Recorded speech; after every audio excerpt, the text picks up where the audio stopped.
కుల వ్యవస్థ, చాతుర్వర్ణ నిచ్చెనమెట్ల వ్యవస్థ అంటాం గదా! మరి సుంకరాలొచ్చినప్పుడు లేదా పంబాల పూజారులొచ్చినప్పుడు మీరు అంటరాని వారు గదా! అని దూరమని ఎందుకు అనలేకపోయింది ఆనాడు సమాజం? ఎందువల్ల ఏ మినహాయింపు ఉన్నది? అంటే వాళ్ళ వృత్తిని గౌరవించారు. వాళ్ళ వృత్తిని గౌరవించి వాళ్ళను అంటే ఒక్కటి ఎందుకు మాదిగలను పూర్తిగా తక్కువగా చూశారు అంటే ఇప్పుడున్న మాదిగ సామాజిక వర్గం మేధావులు గానీ, నాయకులు గానీ నాతో అంగీకరించకపోవచ్చు. బట్ నేను స్టిల్ ఐయామ్ బిలీవింగ్ ఏందంటే వాళ్ళు చర్మ వృత్తి చేస్తారు కాబట్టి, ఆ చర్మ వృత్తిలో ఈ వైరస్ ఉంటది. అయితే ఈ కోవిడ్ వచ్చినప్పుడు ఎట్లయితే దూరం ఉండాలి. దూరం ఉంచారో అదే పద్ధతిలో మొదటి నుంచి కూడా ఆ తెగను కంప్లీట్‌గా దూరం పెట్టారనేది నేను అనుకుంటున్నా. ఎందుకంటే వాళ్ళు ఈ జంతు చర్మంతో చనిపోయిన వాటి పశువుల చర్మంతోని వృత్తి వాళ్ళది అదే కాబట్టి అందరూ అందులో ఇన్వాల్వ్ అవుతారు కాబట్టి అదే కుటుంబంలో పిల్లలు అందులో వృత్తిలో లేకపోయినా ఆ కుటుంబంలో ఉంటారు కాబట్టి వాళ్ళను అంటరాని వాళ్ళుగా అంటే నిచ్చెనమెట్ల సమాజంలో ఒక రకమైన వివక్ష వాళ్ళకు ఉన్నది.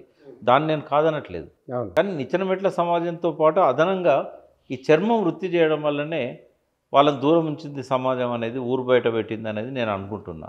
అయితే అంత మాత్రాన నిచ్చెనమెట్ల సమాజం దాన్ని నేనేమి సపోర్ట్ చేయ.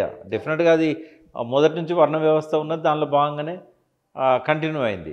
అదనంగా ఇది కూడా ఒక కారణం కావచ్చు. వాళ్ళను దూరం నుంచి వాళ్ళు దూరం జరగడము, ఎదురు రాకపోవడం, ఆ ముంత కట్టుకోవడం ఇట్లాంటివన్నీ కూడా ఆ కోణం నుంచి దూరం పెట్టారు కంప్లీట్‌గా అని నేను అనుకుంటున్నాను. ఇక్కడ సార్ ఒక పెద్ద డిస్కషను రాజకీయంగా దళితుల ఐక్యత దెబ్బతీసేందుకే ఈ వర్గీకరణ అంశాన్ని తీసుకొని వచ్చిండ్రు. ఇది తప్పు అని కొంతమంది ఆర్గ్యుమెంట్ చేస్తున్నారు. అంటే వాళ్ళ బాధలు, వాళ్ళ ఆకలి తెలిసిన వాళ్ళు అట్లా మాట్లాడరు.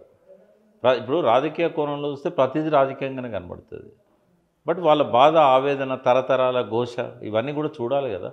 నేను ఒకటి ఏమంటున్నా అంటే కొన్ని వందల తరాలుగా మాదిగలకు అన్యాయం జరిగింది. ఇప్పుడు కూడా మనం కరెక్ట్ చేయకపోతే ఎట్లా? సమాజంలో బహిష్కృతులు ఉన్నారు కదా. మరి ఇంకా ఇట్లాగే కొనసాగిద్దామా 21వ శతాబ్దంలో కూడా? వాళ్ళు పైకి రావద్దా? వాళ్ళు చదువుకోవద్దా? ఇంకా వాళ్ళు ఎక్కువ మాదిగలు ఇప్పుడు ఆ కులవృత్తి చేయట్లేదు కదా.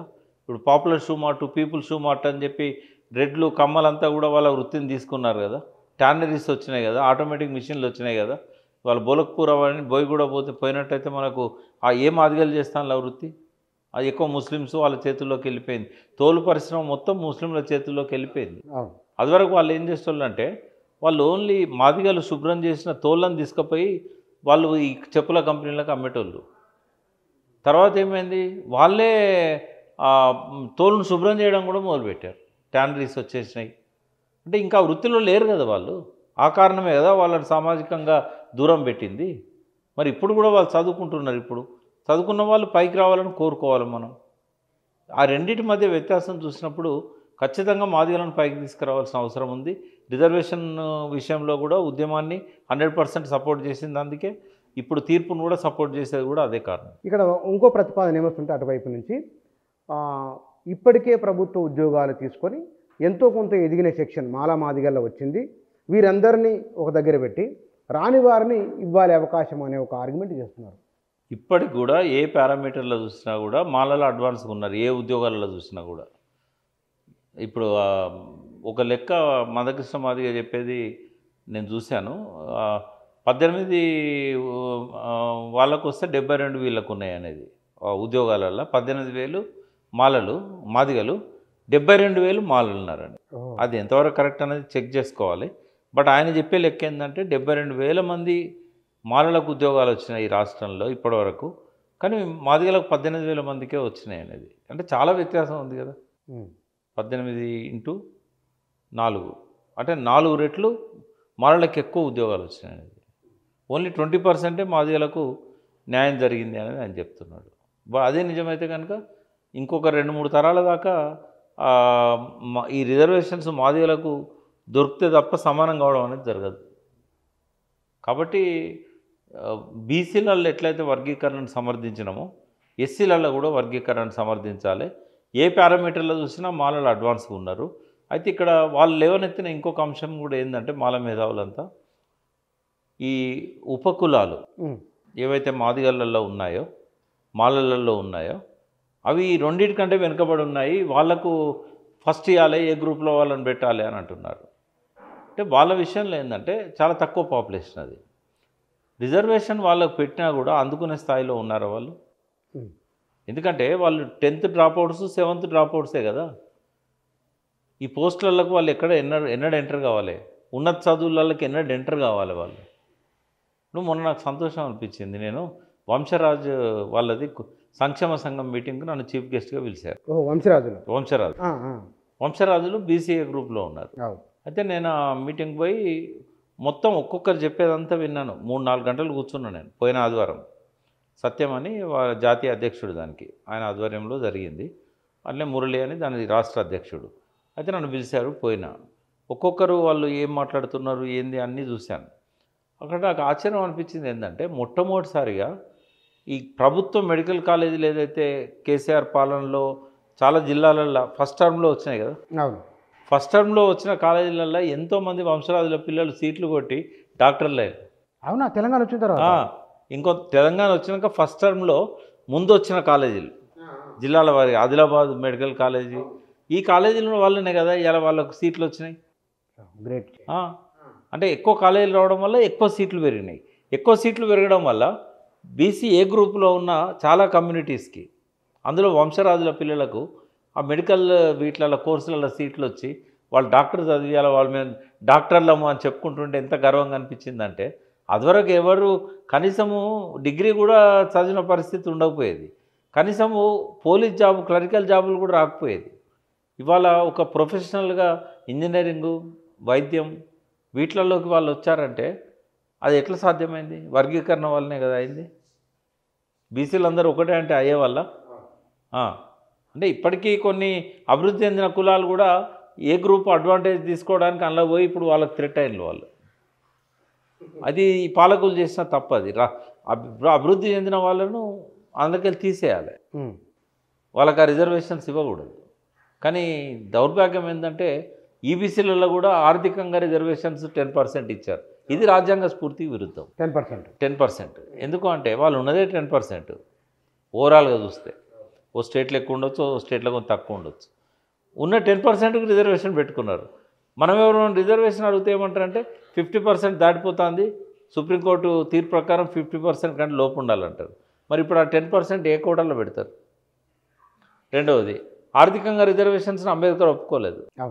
సామాజికంగా రిజర్వేషన్స్ కులం ఆధారంగా, బ్యాక్వర్డ్నెస్ ఆధారంగా. కానీ ఎకనామికల్ బ్యాక్వర్డ్నెస్ అనేది ఆ రోజు అలా చర్చలో అంశం కాదు, క్రైటీరియా కూడా కాదు. ఎట్లా పెట్టగలిగారు?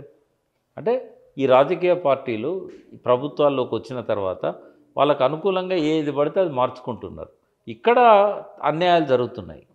బట్ ఇది రాజ్యాంగ స్ఫూర్తి ప్రకారమే మాదిగలకు ఖచ్చితంగా న్యాయం జరగాలి. ఈ చిన్న చిన్న ఉపకులాల విషయంలో మాత్రం వాళ్ళను ఇప్పుడున్న మాదిగలు మాలల స్థాయికి తీసుకురావడానికి కూడా ప్రత్యేకమైన ఒక పథకాలను ప్రభుత్వాలు పెట్టాలి వాళ్ళ కోసం. నువ్వు ఏం చేసినా వాళ్ళు అందుకోలేరు.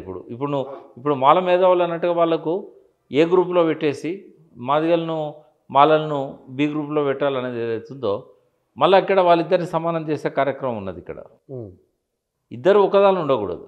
ఒకవేళ వీళ్ళని ఏ గ్రూప్లో పెట్టినా వాళ్ళకు ఒక్క ఉద్యోగం కూడా రాదు. ఎందుకంటే ఆ లెవెల్కి చదువుకున్న వాళ్ళే లేరు, ఆ కులం అందుకోలేరు. ఎవరో 100లో ఒక్కరు ఉంటారు. బట్ వాళ్ళని ఏం చేయాలంటే ఆ స్థాయికి పెంచడం కోసం కొన్ని లక్షల కుటుంబాలు ఉండొచ్చు. వీళ్ళకు ప్రత్యేకమైన రెసిడెన్షియల్ స్కూల్ పెట్టాలి, వాళ్ళకు ప్రత్యేకమైన కోచింగ్ సెంటర్స్ పెట్టాలి, వాళ్ళ ఖర్చులు వాళ్ళన్నీ ప్రభుత్వం భరించాలి. వాళ్ళని ఆ స్థాయికి తీసుకురావాలి. ఉపకులాల వాళ్ళను ఇప్పుడు ఇచ్చినా కూడా వాళ్ళకు అవి అందుబాటులో లేవు. ఇప్పుడు కాంపిటేటివ్ ఎగ్జామ్స్ ఉన్నాయి, నీకు ఆ రిజర్వేషన్ తీసుకోవాలంటే ఎగ్జామ్ రాయాలి కదా. వాడు వచ్చి హైదరాబాద్లో ఉండి హాస్టల్లో ఉండి చదువుకొని ఎగ్జామ్ రాసే స్థాయిలో ఉన్నాడా? పోనీ గ్రాడ్యుయేట్స్ ఎంతమంది ఉన్నారు ఆ కమ్యూనిటీలో? ప్రత్యేకంగా సర్వే చేసి వాళ్ళకి ఏం కావాలి, వాళ్లకు ఈ కాలేజీలలో ఎలిజిబిలిటీ ఉంటే వాళ్ళు సీట్ ఇవ్వాలి. మళ్ళీ మెరిట్ ఉందా లేదా అనేది వాళ్ళు చూడొద్దు.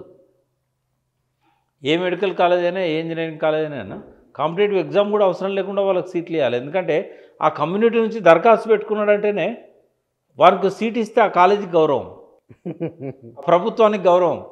వాళ్ళని కాంపిటీషన్లో తీసుకునే రావద్దు నా ఉద్దేశంలో. వాళ్ళు ఎలిజిబిలిటీ ఉంటే జాబ్ ఇవ్వాలి. ఒకటి రూల్ పాస్ చేయాలి అసెంబ్లీలో. ఏంటంటే ఈ ఎవైతే అట్టడుగు అంటే అట్టడుగు వర్గాలు ఉన్నాయో ఇప్పటిదాకా ఏ రకంగా కూడా ఉద్యోగాలు కానీ ఎటువంటి ఉద్యోగాలలో కూడా లేని వాళ్ళు ఉన్నారో వాళ్ళు దరఖాస్తు పెడితే ఉద్యోగం ఇవ్వాలి, గవర్నమెంట్ జాబ్. వాళ్ళకి ఏ పోటీ పరీక్ష ఉండొద్దు, ఏమొద్దు. వాడు అప్లికేషన్ పెట్టుకుంటే కాలేజీలో సీట్ ఇవ్వాలి. వాడి నుంచి రూపాయి కలెక్ట్ చేయొద్దు, ట్యూషన్ ఫీజు కూడా.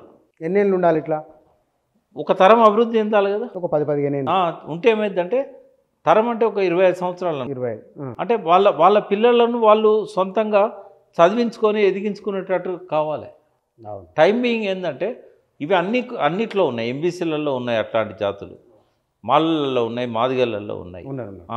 వాళ్ళందరినీ ఒక కేటగిరీగా తీసుకొని వాళ్ళ ఆన్ ప్రియారిటీ, వాళ్ళకి ఏ ఎగ్జామ్ వద్దు ఏదొద్దు, వాళ్ళు క్వాలిఫై అయిందంటే వాళ్ళకి సీట్ ఇవ్వాలి.